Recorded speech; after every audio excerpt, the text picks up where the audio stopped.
So why does journaling help us have better personal productivity? Well, in this video, I want to share my thoughts on this with you based on my years of journaling, doing it digitally, physically, writing in little journals, big journals, reviewing it, not reviewing it, all of that, as well as what I've learned from other people, and to share with you some ways that journaling can help most people improve their productivity as well as having many other side benefits. So let's get into that. Hey, I'm Adam with the Productivity Academy. And like I said, we're going to talk about journaling and productivity. So first of all, why is it? Why can this help you in kind of the broad, high level sense? At the very least, it's getting things out of your head and onto paper. That's it. And I mean things like good things, bad things, crazy ideas, all of this. Like this is the idea behind so many effective systems, probably the best known one being GTD or getting things done. Your brain isn't perfect, and just having tons of ideas, worries, random task lists, whatever it might be, it just slows you down. You have these open loops, you keep returning to it. So getting these things out into paper, even if it's a weekly thing, is better than not doing it. Okay. So there's, of course, many different ways to journal. There's free form journaling. There's typing things out. There's journaling prompts. There's all of this.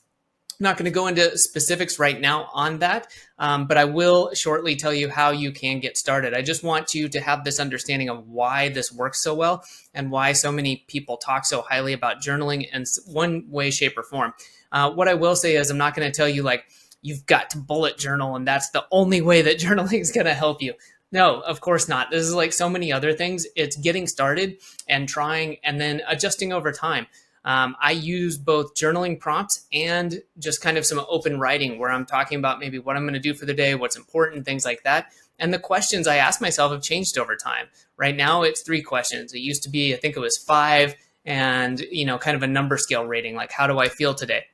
Over time, I got more or less used to that, or the reasonings changed. So it changed with me. I think that your journaling can be kind of this living, breathing thing that changes with you.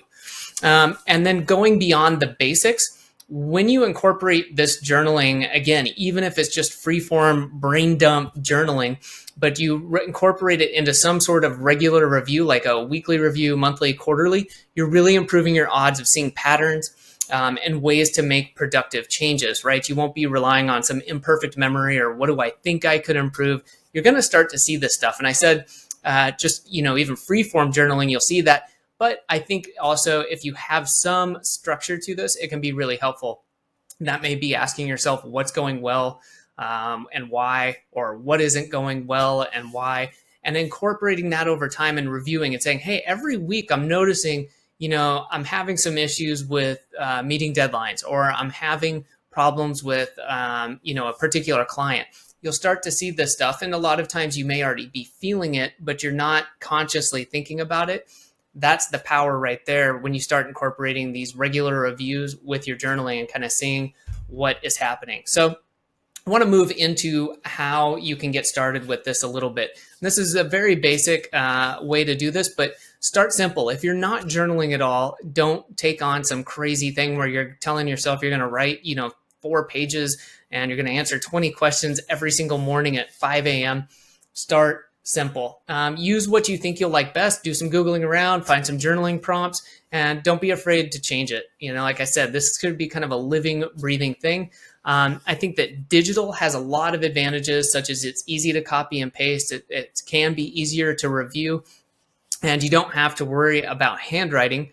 But sometimes writing by hand is nice, and there's lots of studies showing that there's connections between thinking, learning, and physically writing, drawing, doing something with your hands. Also, you might just want to write by hand, so go for it.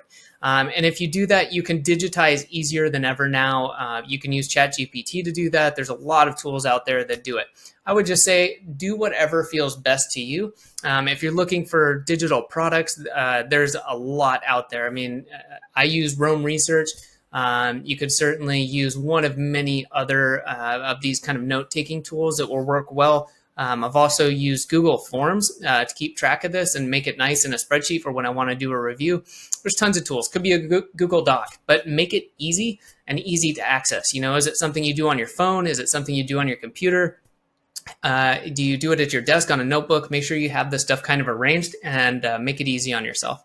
And then start adding in a little bit of structure over time, right? You can add in some regular questions you can answer to help in a few ways. We've already talked about a few. Another one might be asking yourself what you're grateful for each day and writing down just one thing that you're grateful for and thankful for. And that can help, start out your day in a more positive manner. Even when things aren't going well, we all have something to be grateful for. Feel free again to change these up, see what kind of feels right to you and what's helpful. It's kind of a balance between those things of, hey, do I enjoy this? Is this helping me? When I write about what I'm grateful for, do I actually feel good about it? Or is it just kind of, I'm grateful for coffee? I do that sometimes. But over time, just substitute it for what you want. And then start today. There's no reason to wait. You're never going to have a perfect system together. It's always going to be a work in progress. And the only way you get to or towards your perfect system is by doing it and implementing it. So, if it's today, it's grabbing a piece of paper and just writing down, give that a shot. I would say after that, maybe put a little bit of structure to it, but don't put it off while you're waiting for the perfect notebook or to find the perfect tool or to find just the prompts that'll make your life perfect. Don't worry about it. Just get started and you can get some of the benefits we talked about and see some improvements over time that will really, really pay off. So hopefully you found this helpful. If you have any questions or comments about why journaling can help you with your productivity, anything I mentioned, please leave a comment below and I will get back to you.